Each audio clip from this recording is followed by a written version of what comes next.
After 65, what matters isn't saying everything, but keeping these 5 things to yourself. 1. Keeping your finances private, a right and a wisdom after age 65. After the age of 65, many people feel the need to share their entire financial situation with family, from savings, investments, and assets to future spending plans. They believe that being transparent will reassure their children and grandchildren, prevent misunderstandings, and ensure that everything is well prepared for any circumstance. However, in reality, sharing too much can sometimes lead to unintended consequences. When loved ones know exactly how much you have, they may begin offering advice, even if well-intentioned, about how you should spend your money, whether you should sell your home or invest elsewhere. Some may even unintentionally impose their views on you, making you feel like you're no longer the primary decision-maker in your own life. Over time, a sense of being monitored and a loss of autonomy may begin to creep into very personal decisions, like buying something you love, taking a trip, or simply enjoying a nice dinner out.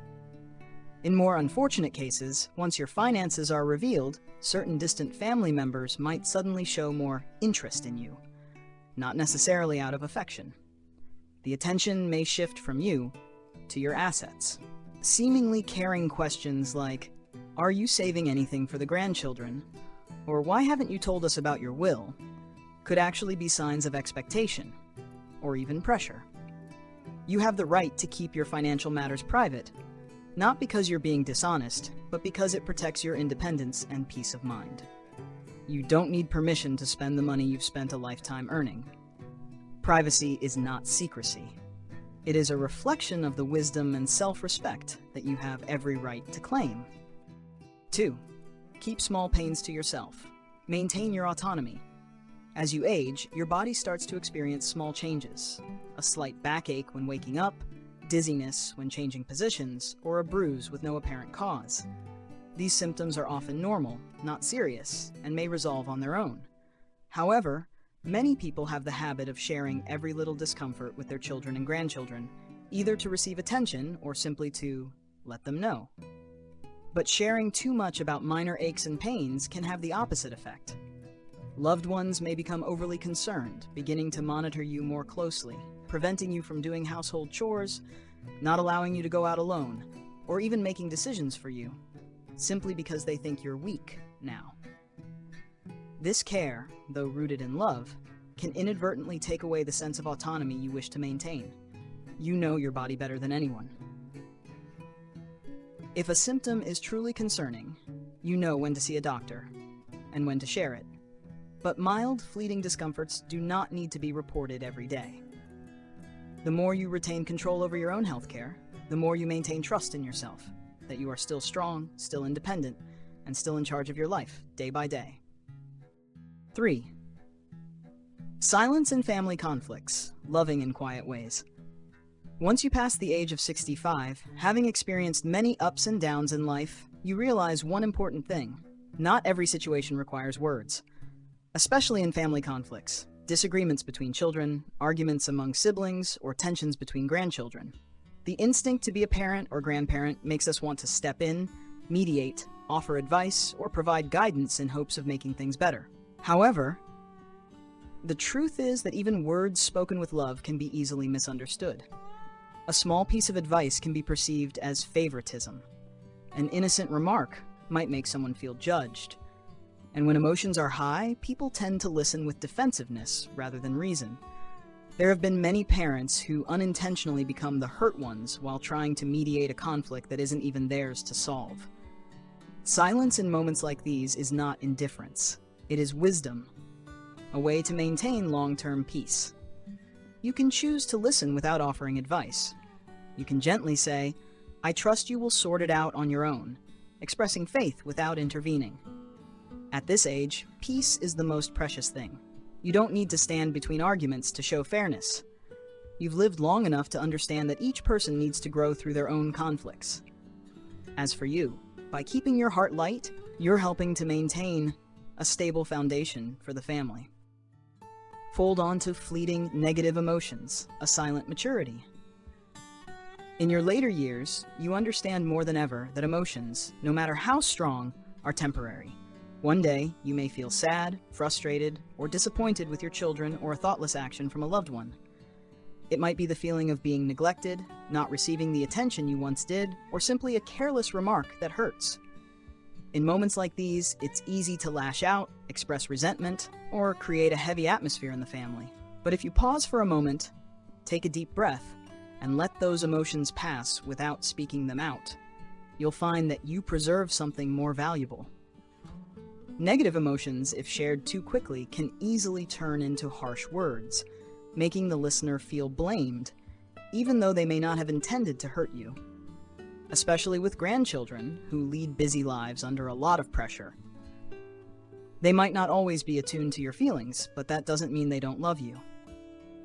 Silence during moments of negative emotions is not repression.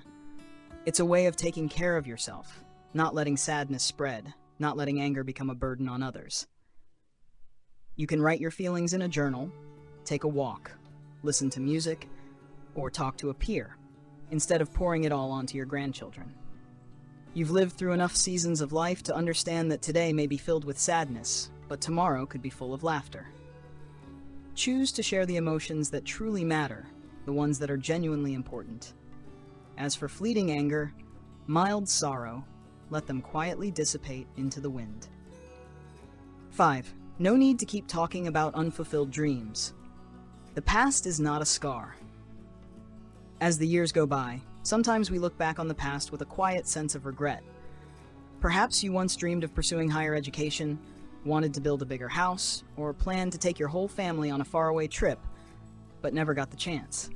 Maybe it was an unfinished business venture, a talent left undeveloped, or simply the years you spent so focused on family that you forgot your own dreams. Occasionally, bringing up these unfulfilled desires might be a way to share and help your grandchildren understand you better. But if you keep repeating them too often, you might unintentionally keep yourself trapped in regret, making others feel guilty or exhausted. They might think you're dissatisfied with your current life, that you don't appreciate what you have, when in fact, perhaps you're simply looking for understanding. However, life is not a list of accomplishments. No one reaches the end of life with a complete list of fulfilled dreams. Success and failure are part of life, and just because you didn't achieve something doesn't mean you failed or missed out.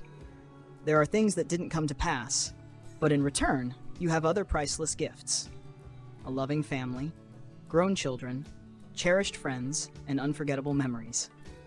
These things are rare, and they deserve to be celebrated, not regretted.